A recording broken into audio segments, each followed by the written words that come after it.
Boa tarde, caros estudantes. Na aula de filosofia de hoje, nós iremos encerrar a filosofia oriental, pelo menos no que diz respeito à antiguidade, né? Nós vimos nas aulas anteriores a filosofia védica, né? Tanto o Ástica, que seria a interpretação mais dogmática e tradicional dos Vedas, como Nástica, né? Que já eram interpretações mais sectaristas, que muitas vezes questionavam, criticavam ou até mesmo renunciavam às interpretações védicas, né? Sobretudo na filosofia do subcontinente indiano, né? Do sudeste asiático, Nepal e regiões arredores. Nessa aula em específico, nós iremos tratar principalmente sobre a filosofia chinesa e um pouco do urbanismo persa também. Então, a filosofia chinesa, ela é basicamente, né, podemos considerar que ela é tão antiga quanto a filosofia grega, né? Ela dataria mais ou menos de 600, 500 a.C., né? E o pensamento filosófico chinês, ele ocorre, né, no período das primaveras e outonos e da era dos estados combatentes, né? Que é muito marcante nesse sentido, né? Como que a filosofia chinesa se desenvolve, pois ela acaba ocorrendo num dos momentos mais críticos da história antiga chinesa, né? Em que nós temos o esfacelamento de um incipiente poder central, né? E então, né, a fragmentação da China em vários reinos, vários estados quase feudais que combatiam entre si pela hegemonia. E qual que é a relação desse contexto histórico com o contexto filosófico chinês, né? Que foi principalmente durante a época dos reinos combatentes em que nós temos uma grande crise de autoridade na China, né? Porque as principais autoridades, primeiramente, nós tínhamos várias lideranças que se reivindicavam como reis e imperadores. Há uma crise de legitimidade do poder político. Ao mesmo tempo, as guerras constantes invalidavam o comércio e a circulação de pessoas, né? E por conta disso, né, muitas vezes a própria população ficou à mercê de sua própria sorte. Justamente nesse cenário de uma população à mercê de sua própria sorte, sem poder contar com o apoio de autoridades, nós temos um grande desenvolvimento da alfabetização na China, embora, é claro, né, principalmente as classes camponesas ficaram afastadas desse processo, né? E a tentativa de resolver os problemas por conta própria. E isso é uma coisa muito característica da filosofia chinesa, né? Que é a busca pela resolução de problemas, né? A filosofia chinesa ela é muito voltada para a resolução de grandes problemas, pois essa que seria a origem da filosofia chinesa, né? No contexto mais histórico, né, acredita-se que enquanto os Vedas eles tiveram grande influência para a filosofia indiana, né, na filosofia chinesa a base foi o chamado Livro das Mutações, ou I Ching, que é atribuído ao imperador deus Futi, né, que teria sido um dos fundadores da dinastia Qi, né, a primeira dinastia chinesa que por muito tempo foi considerada como mítica. E o que é o Livro das Mutações, ou I Ching? Na verdade, ele é um verdadeiro manual de filosofia natural que envolve muito a alquimia também, né? É muito parecido com a Tábua de Esmeralda do Hermes Trismegisto, né, que teria sido a responsável pela alquimia ocidental. Uma coisa característica do I Ching são os seus famosos hexagramas, né, que são basicamente símbolos que contêm 6 traços que possuem algumas interrupções estrategicamente posicionadas, né? E com base nisso, eles representam diferentes elementos. E a combinação desses elementos é o que levaria daí para a formação da matéria, inclusive das questões metafísicas, né? Então, né, a filosofia chinesa, ela teria, né, enquanto a indiana teria como origem os Vedas, a filosofia chinesa, ela teria como base o I Ching, que é bastante potencializado num período de grande conflito, caos e anarquia. Esse período, que é a chamada Era de Ouro da filosofia chinesa, ela também é conhecida como o período das 100 escolas de pensamento. né, que foi um período filosófico da China que teria durado mais ou menos do século VI a.C. até por volta de 200 a.C., né, e que nós vamos ter uma situação de caos generalizado político, com várias batalhas, vários saques, ao mesmo tempo o florescimento da filosofia chinesa, com um grande potencial de ideias que passam a ser discutidas livremente, né, com a crise política, né, a crise da autoridade, né? Então, essa filosofia chinesa inicial, ela vai ter muita a característica de pensar o estilo de vida, a consciência coletiva, né? A vida intelectual, né? Assim como também governo, guerra e diplomacia, entre outros exemplos, né? Esse período das 100 escolas de pensamento foi organizado pelo historiador Sima Qian, né, que separando essas escolas de pensamento em dois tipos principais, que é o Qiji, né, e o Hanshu, né, que basicamente eles têm esse nome, né, em grande parte por conta dos tempos históricos em que elas teriam surgido, né? Então, nesse aspecto, o Qiji, né, ele seria mais referente, né, ao período dos reinos combatentes e da dinastia Qin, principalmente, né? Enquanto que o Hanshu já seria mais referente à dinastia Han, né, que seria posterior, né?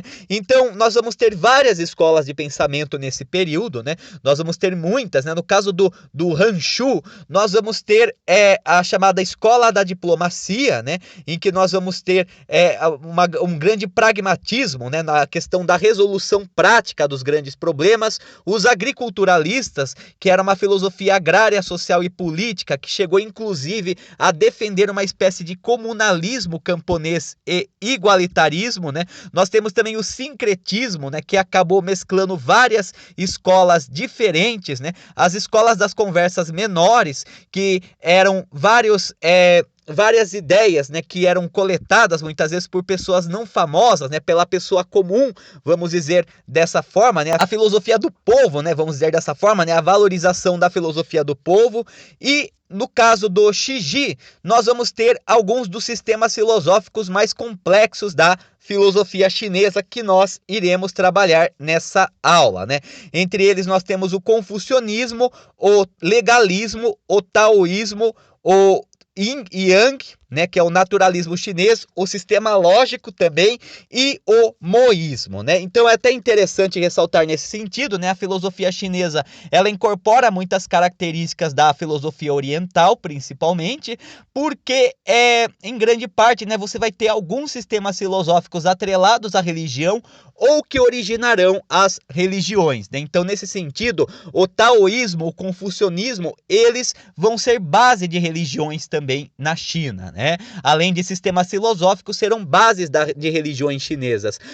O legalismo ele vai ser por muito tempo o sistema político dominante na China, né? Já o caso do moísmo, né, a gente tem uma característica bastante marcante. O moísmo, que teria sido fundado por Mozi, que teria vivido mais ou menos por volta de 400 a.C., o moísmo, né, o mozismo também, como é conhecido, ele é bastante característico, ele foi uma escola muito importante nessa época, né? Uma das mais hegemônicas, podemos dizer dessa maneira, né? E no caso, né, o Mozi, ele desenvolveu uma filosofia que tinha como base a autocontenção, a autorreflexão e a autenticidade, né?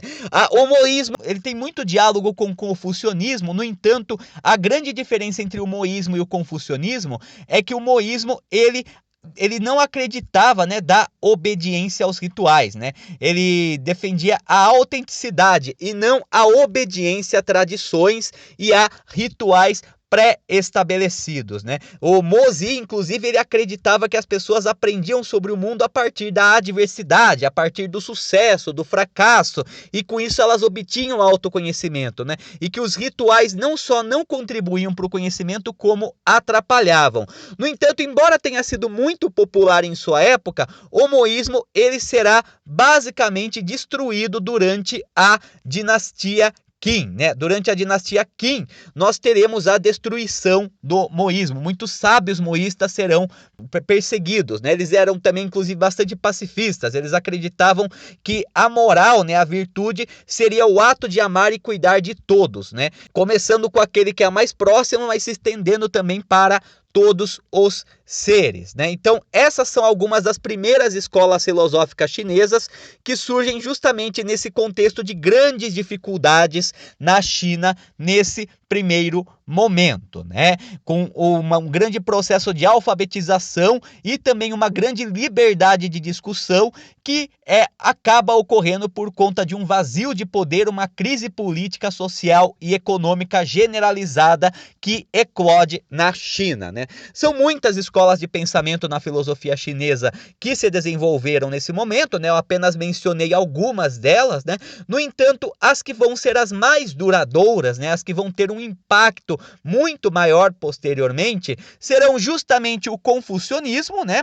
O naturalismo chinês, né? Que envolve o taoísmo e a escola do Yin e Yang, e o legalismo, que será a filosofia política chinesa, sendo que há também a escola militarista, né, com Sun Tzu. Então, nós iremos nos debruçar principalmente nesses casos, né? Nós iremos ver com mais ênfase esses casos nessa aula. Então, começando com o confucionismo. O confucionismo, ele foi fundado por Confúcio, ou Confúcio, né, que teria vivido na China, né, no que seria o reino Zhou, por volta do século sexto antes de Cristo, né? O Confúcio, ele é considerado um dos fundadores da filosofia chinesa, né? Inclusive existem até algumas versões que falam que ele teria escrito o I Ching, né? Que é o livro base de toda a filosofia chinesa, embora não há consenso, né? Na verdade, o mais provável é que o I Ching, ele tenha uma história parecida com a dos Vedas, que foram vários fragmentos escritos em diferentes momentos e que depois foram reunidos em um texto ou em uma coletânea de textos, né? No entanto, o Confúcio, né, ele acaba tendo um valor para a filosofia chinesa comparável ao Tales de Mileto e ao Sócrates na filosofia ocidental, né, como fundador, né, e como também o definidor da filosofia chinesa, né? Então, como que se caracteriza a filosofia do Confúcio ou Confúcio, né? Então, basicamente, né, o Confúcio, ele tinha uma escrita que era a chamada escrita em analectos, né? O que seriam os analectos? Eram textos curtos ou diálogos que permitiam à população compreender seu pensamento, né? Então, nesse sentido, o Confúcio, ele tinha uma visão de que era importante que o povo comum, principalmente o povo iletrado ou o povo sem o conhecimento necessário, tivesse contato com as ideias que ele defendia, né? Assim como Platão, ele tentava expor sua filosofia a partir de diálogos, né? Inclusive por uma questão pedagógica, o Confúcio, ele usava os analectos, os textos curtos, né? Frases curtas, ou mesmo o uso de diálogos também é uma coisa característica do Confúcio, para que o povo leigo pudesse compreender e assimilar o seu pensamento, né? O Confúcio, ele tem uma grande valorização da tradição e defendia o culto aos antepassados. Nesse sentido, nós temos a oposição bem implícita do confucionismo ao moísmo, né?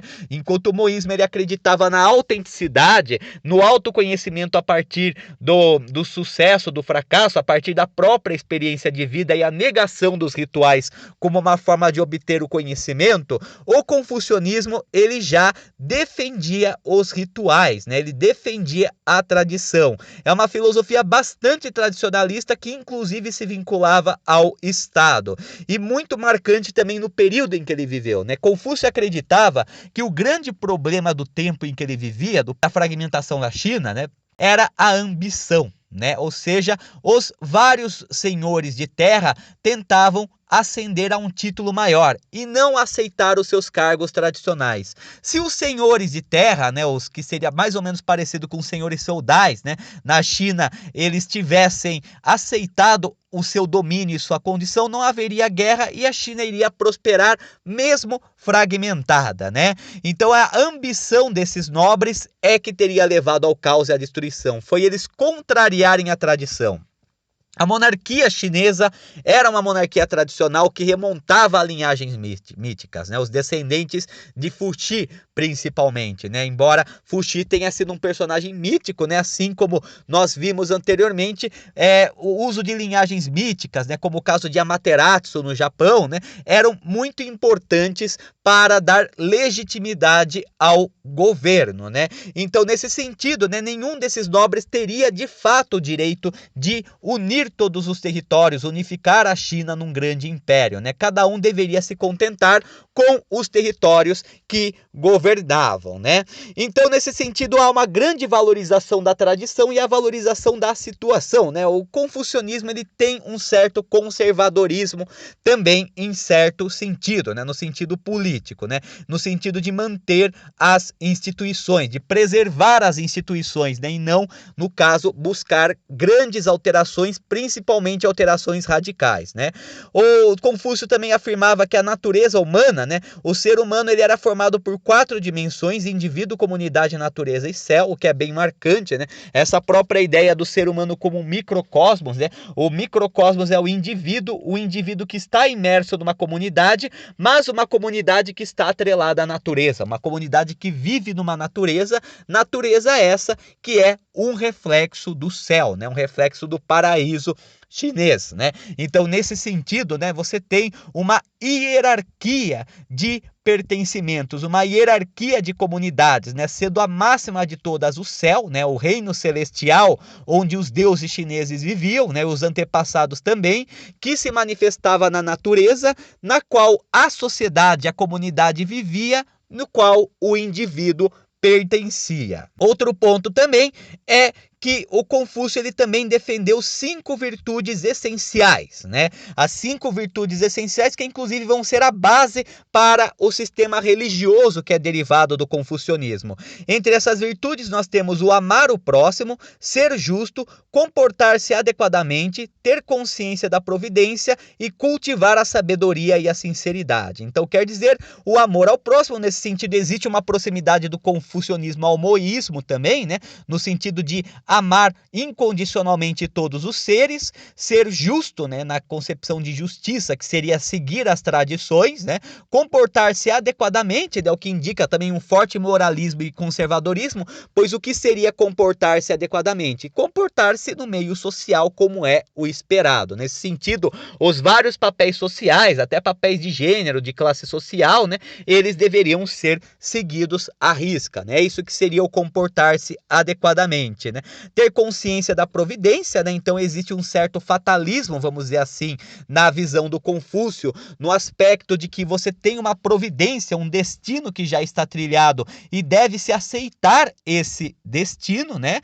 E também, né, cultivar a sabedoria e a sinceridade, ser sábio, buscar a razão também, né? Um dos analectos mais famosos do Confúcio afirma que os homens nascem iguais, na prática são diferentes, né? Então ele afirma que o ser humano, ele é naturalmente idêntico ao outro.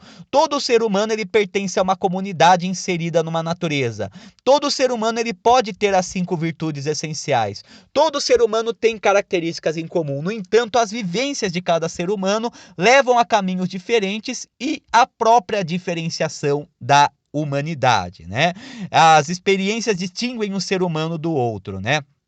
Ele defendia o casamento como uma continuidade da tradição e defendeu também a permanência, como eu já afirmei, da descentralização da China, né? Sendo que os líderes deveriam, ao invés de tentar ambições que não pertenciam a eles, né, seguir as 5 virtudes básicas. O confucionismo, ele vai ter muitas ramificações, ele vai ser um sistema fortíssimo na China, né? Embora de certa forma Confúcio tenha errado, vamos dizer dessa forma, né? Porque ele defendia a manutenção da fragmentação política. No entanto, a situação da China só prospera quando nós temos um império centralizado depois da vitória do Qin, né? No entanto, durante a dinastia Han, que sucede o Qin na antiguidade chinesa, o confucionismo, ele se torna filosofia de Estado. Inclusive, a dinastia Han institui um grande funcionalismo público na China, no qual os trabalhadores, né, os funcionários públicos, eles faziam exames sobre a filosofia confucionista, né? Então, o confucionismo, embora num primeiro momento ele não tivesse sido o vencedor, vamos dizer dessa forma, ele acabou sendo incorporado por várias dinastias chinesas como filosofia estatal. E mesmo com a expansão do budismo na China, não irá de forma alguma, né, afetar a grande hegemonia que o confucionismo passou a ter na China a partir de então, né? Então nós vamos ter vários sábios confucionistas. Uma das mais renomadas, uma das mais conhecidas é a Pan Chao, né? Que já teria nascido no período Han, né? Ela foi influenciada pelo confucionismo e escreveu várias obras, como a primeira história dinástica chinesa e também um manual de comportamento para as mulheres, que defendia uma virtude feminina baseada no equilíbrio. Então você tem, né, uma valorização da tradição, né? A construção de uma história ritual para lembrar dos grandes líderes do passado, e ao mesmo tempo você tem também aquela questão de comportar-se adequadamente, né, e exercer o seu papel tradicional, né? O livro, no caso de Pan Chao, sobre a virtude feminina, ele é bastante conservador, né? Ele ensina, na verdade, como as mulheres elas devem correlacionar aos papéis de gênero esperados na China, né? Inclusive serviu de manual, inclusive para muitos casamentos, para que muitas moças, né, elas fossem treinadas para serem ótimas esposas para seus maridos posteriormente, né? Então, o Confúcio ele também viaja por toda a China, né? Ele coleta várias experiências e acaba difundindo também os seus ideais. Outro movimento, né, que nós vamos ter principalmente no Xinji também, né, que vai ser bastante relevante na filosofia chinesa e que é quase contemporâneo ao confucionismo também, é o surgimento da filosofia natural chinesa, que é muitas vezes decorrente das interpretações do I Ching. A filosofia natural chinesa ela se divide em várias escolas, né? No entanto, três acabaram sendo as mais hegemônicas: o taoísmo, o yin yang e o Feng Shui, né, que são as três escolas filosóficas naturais mais emblemáticas da filosofia chinesa. O taoísmo ele foi fundado por Lao Tse por volta de 500 a.C., né, por volta de 550, 560 a.C., e o Lao Tse, ele também se desdobra sobre vários aspectos da existência, né? Então, primeiramente, ele desenvolve uma filosofia natural na qual existe o Tao. Por isso que se chama taoísmo, né? Porque o Tao seria uma força cósmica existente em todas as coisas, né? E que seria responsável por reger o universo. O taoísmo, em muitas vertentes, ele é também um sistema religioso e uma religião ateia, mais ou menos como o budismo, pois não há crença em deuses, né? Na verdade, você tem mais ou menos uma espécie de panteísmo, vamos dizer dessa forma, né? A ideia da própria natureza como divina, né? Uma natureza que ela é gerenciada pelo Tao, né? Então o Tao seria uma força racional que seria responsável por organizar, né, e dinamizar a natureza. Então a compreensão do Tao seria essencial nesse aspecto, né? E o ser humano, ele busca a felicidade a partir da harmonia com esse Tao, né? Então, o taoísmo ele valorizava bastante a simplicidade, a espontaneidade e a naturalidade, né? A grande aproximação do ser humano com a sua natureza, né? Também o taoísmo ele tem um fundo moralista no sentido de acreditar que as grandes adversidades é que nos levam a virar pessoas melhores, né? Em períodos de adversidade nós descobrimos potencialidades que nós não sabíamos que possuíamos por conta de nós vivermos numa zona de conforto, né?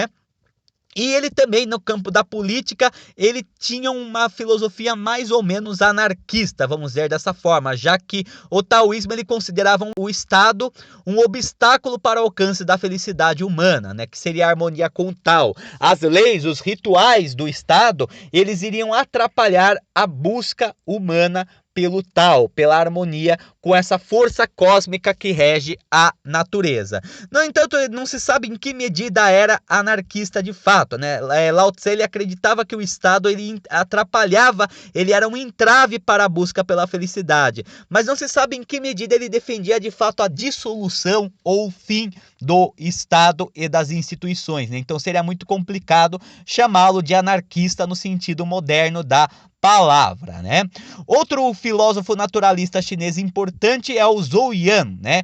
Que ele foi o fundador da escola Yin e Yang. E o que é a escola Yin e Yang, né? Ele é, na verdade, um complemento, vamos dizer, dessa forma do taoísmo, né? Ele também acredita na energia cósmica, num princípio cósmico que rege o universo, mas ele não se resume ao Tao, e sim a duas energias cósmicas, dois princípios cósmicos, que seria o Yin, né? O Yin seria relacionado à noite, à escuridão, ao frio, ao negativo, ao passivo, feminino, sólido, né?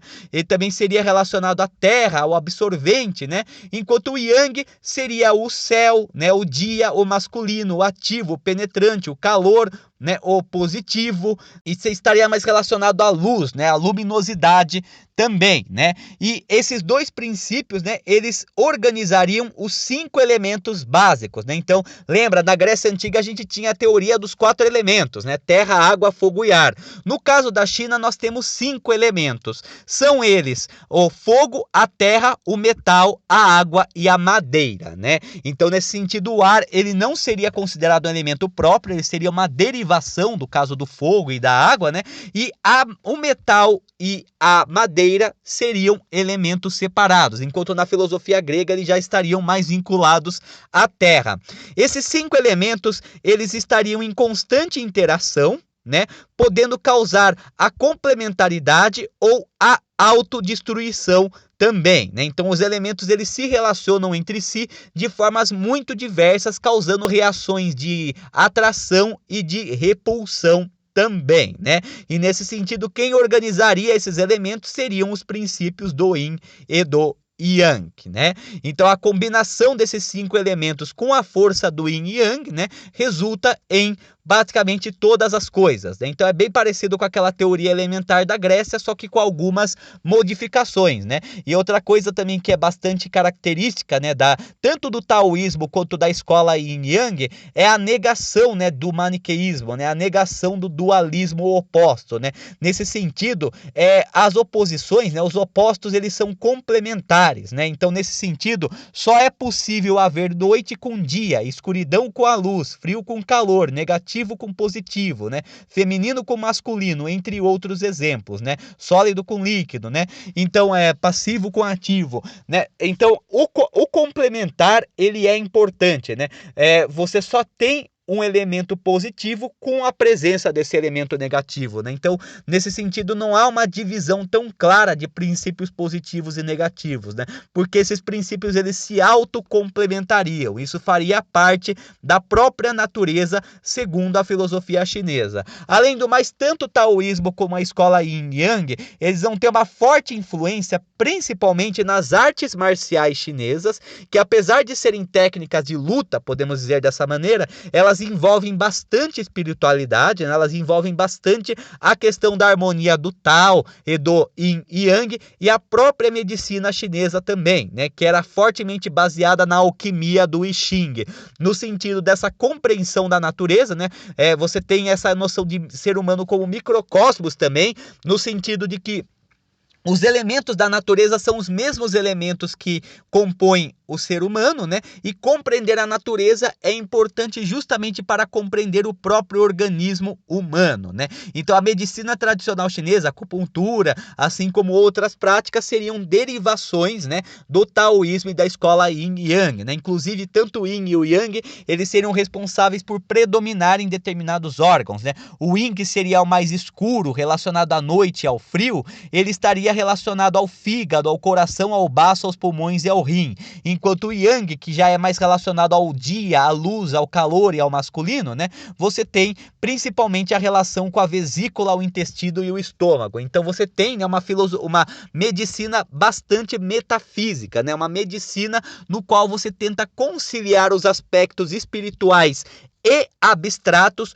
com os aspectos materiais. E nós temos também o Guopu, né, que já é bem mais posterior, né, ele já dataria de cerca de 300 depois de Cristo, e que ele vai criar, né, a escola de pensamento conhecida como Feng Shui, né, que traduzindo significa vento e água, né? O Feng Shui, ele vai herdar muitos elementos do taoísmo e também da escola do Yin e Yang. No entanto, ele vai ter uma característica central, né, que é a ideia do Qi como força vital, que é disperso pelo vento e acolhido pela água, né? Então, assim como toda a matéria ela é levada pelo vento, no entanto, a água absorve e acolhe essa matéria, no mundo espiritual, né, no mundo dos elementos metafísicos, isso também ocorreria. Você tem o Ki, né, que tanto na mitologia chinesa como na mitologia japonesa diz respeito a uma força vital presente em todos os seres, assim como o Tao e o Yin e Yang também, né? E né, nesse sentido há uma valorização principalmente do vento e da água, pois o vento e a água eles conservam as influências positivas e redirecionam as negativas. Inclusive o Feng Shui ele tem inclusive uma grande influência também na medicina chinesa, né? Mas também em muitos outros aspectos, na decoração, na escultura, entre outros exemplos, né? O Feng Shui ele vai ter uma grande influência em várias artes chinesas nesse período, né? Então, né, você vai ter essas três principais doutrinas naturalistas, que não são as únicas, mas que são as mais emblemáticas, né, as mais influentes, elas irão, né, ter uma grande influência sobre boa parte da cultura tradicional chinesa, como a medicina, a alquimia, as artes marciais e até as artes plásticas também, né? Já do campo da filosofia política, nós vamos ter também, né, diversos sistemas políticos, né, e de certa forma, mesmo os filósofos que nós já tratamos, eles também versavam sobre política, né? Mozi, ele criticava as instituições e criticava os rituais. Confúcio, ele defendia os rituais e as instituições, né? Enquanto Lao Tse, ele acreditava que as instituições elas eram um obstáculo para a felicidade. No entanto, nós teremos algumas correntes filosóficas chinesas que serão mais voltadas para o pensamento político, né? Então a gente vai ter a escola militarista, que vai ter como um dos grandes representantes o Sun Tzu, que é bastante reconhecido pelo arte da guerra, né? Em que ele desenvolve inclusive uma filosofia da guerra para vencer batalhas. Ele trata sobre várias questões de guerra, sobre a guerra justa, por exemplo, em que medida é justificável declarar guerra ou não, sobre as condições do exército, né? Foi graças ao Sun Tzu que vários estados chineses eles acabaram modernizando seus exércitos, né? Como, por exemplo, colocar uma armadura do tamanho do soldado, né? Antes, para evitar gastos, os soldados eles usavam armaduras de outros soldados que muitas vezes não cabiam e dificultavam também o movimento. O Sun Tzu também ele usa muito exemplo da história chinesa, né? As principais estratégias da história chinesa, inclusive, tem uma função bastante pedagógica, né? Ele tem uma influência taoísta também, né? Uma influência do naturalismo chinês e desenvolve vários esquemas de estratégia baseados no passado. Um dos pontos mais emblemáticos da filosofia de Sun Tzu em Arte da Guerra é justamente a frase, né, conheces teu inimigo e conheces a ti mesmo, né, no sentido de que um grande guerreiro, né, ele deve inclusive ter um autoconhecimento, conhecer seus pontos fortes e pontos fracos para explorar os pontos fortes e desenvolver os pontos fracos, mas também deve conhecer o seu inimigo. Deve conhecer o seu inimigo tão bem quanto conhece a si mesmo, para poder potencializar suas fraquezas e tomar cuidado com as suas virtudes, né? Então, nesse sentido, ele afirmava, né, que se você não conhecer a si mesmo, né, você não vai ter o conhecimento das suas fraquezas e suas vantagens e não poderá explorar no campo de batalha. Se você não conhece o inimigo, você não vai saber nada sobre ele, então será um tiro no escuro, né? Você não irá conseguir pensar numa estratégia adequada para aquele inimigo. Agora, se você conhece a si mesmo, suas vantagens e seus defeitos, e conhece também as vantagens e defeitos de teu inimigo, você tem uma vantagem sobre o seu inimigo, pois você é capaz de pensar numa grande estratégia para então combatê-lo. Na filosofia política também nós vamos ter o Shan Yang. O Shan Yang ele será o responsável pelo legalismo, né? E o que foi o legalismo? Foi o primeiro sistemas políticos da China unificada, né? O legalismo, ele acreditava em dois princípios principais, né? Primeiramente, né, o Shan Yang, ele defendia que se um Estado construísse boas leis, não precisaria fazer mais, né? Então, para ele, né, era importante que o Estado tivesse poucas leis, mas leis bastante efetivas que não precisassem ser revisadas, do que ter várias leis que precisam ser constantemente alteradas. O Shang Yan também ele defendia um poder centralizado, né, um Estado fortemente centralizado para exercer essas leis, né? Se o Confúcio ele acreditava, né, que os reinos combatentes eles deveriam se manter fragmentados, o Shang Yan já defendia um Estado centralizado forte para subjugar a nobreza e encerrar aquele momento de guerra, né? E, inclusive, ele vai ter uma forte inspiração sobre o Qin Shi Huangdi, que foi o primeiro imperador de uma China unificada e o vencedor da Batalha dos Reinos Combatentes, que funda o Império Qin, né?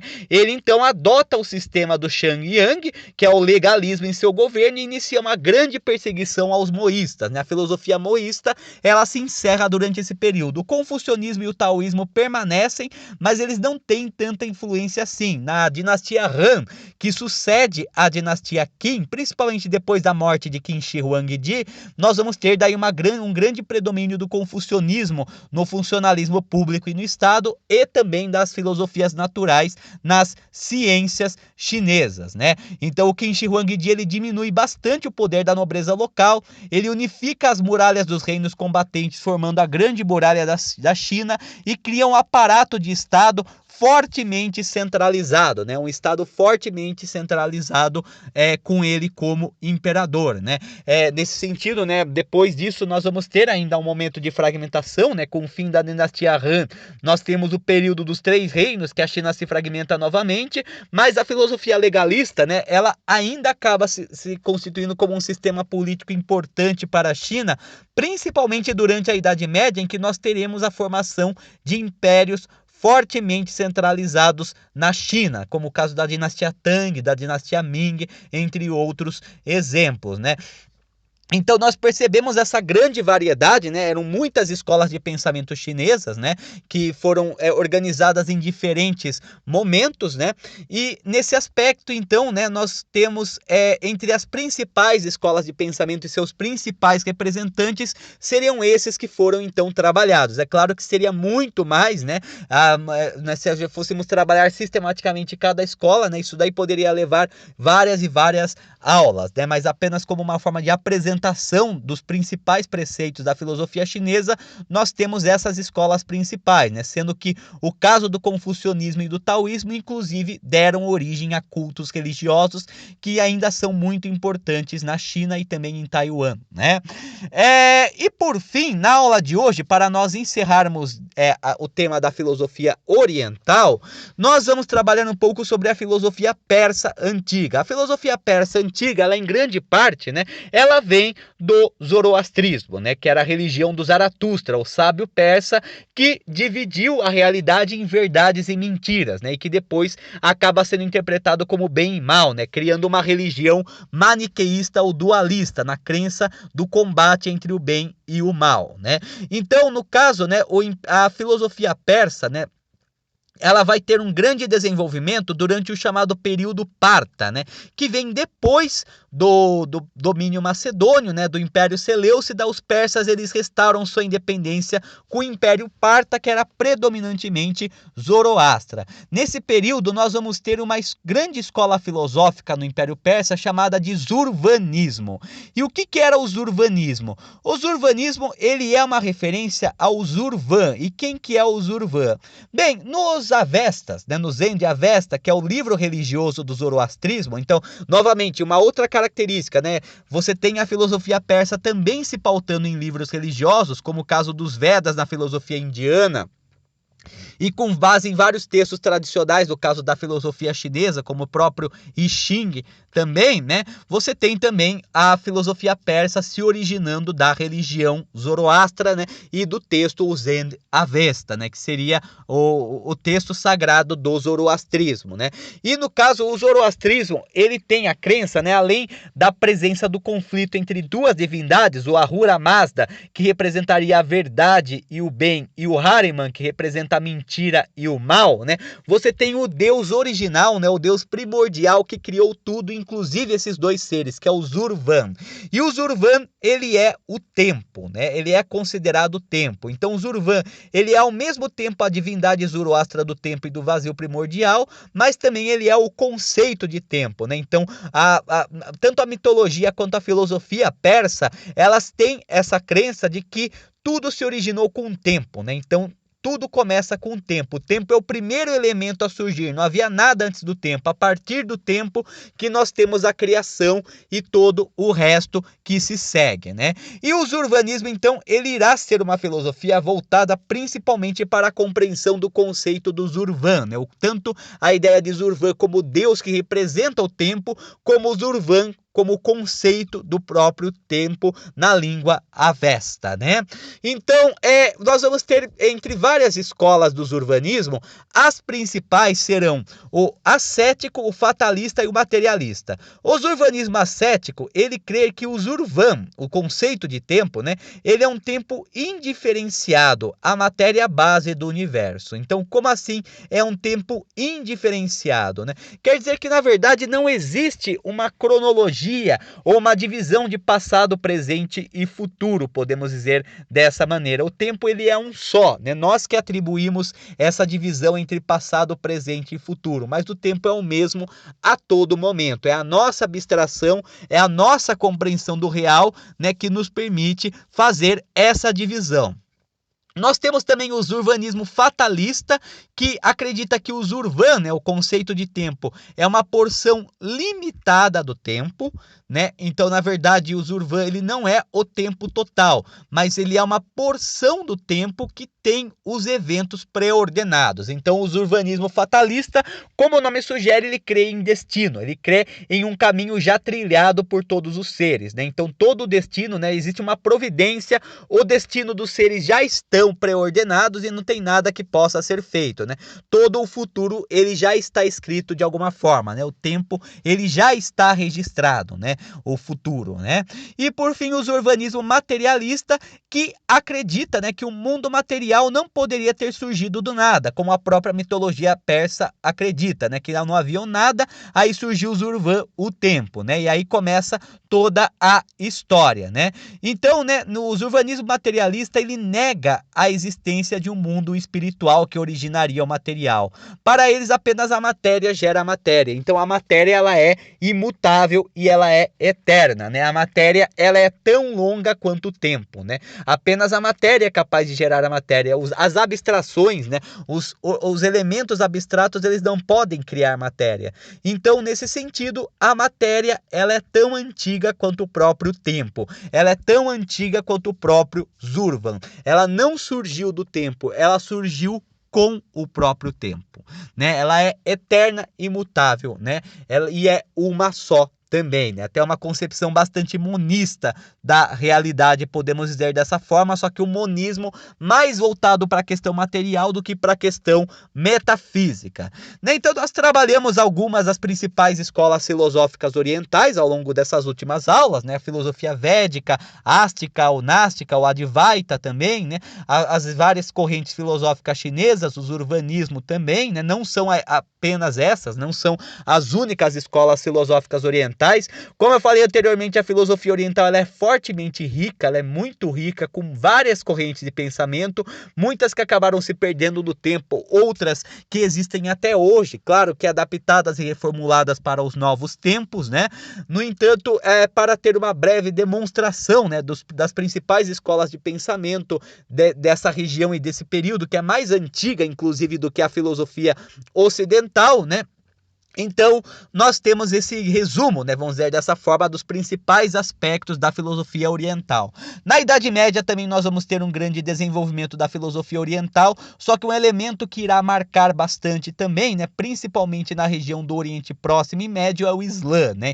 Então, quando nós falarmos de filosofia islâmica, nós iremos tratar sobre esse contexto, né, posteriormente. Ao mesmo tempo, também você vai ter um grande desenvolvimento da ciência no Oriente, Oriente, na Índia, na China e regiões arredores, principalmente durante a Idade Média, em grande parte tendo em vista os movimentos filosóficos desse período, que é um ponto que nós também iremos tratar em outro momento.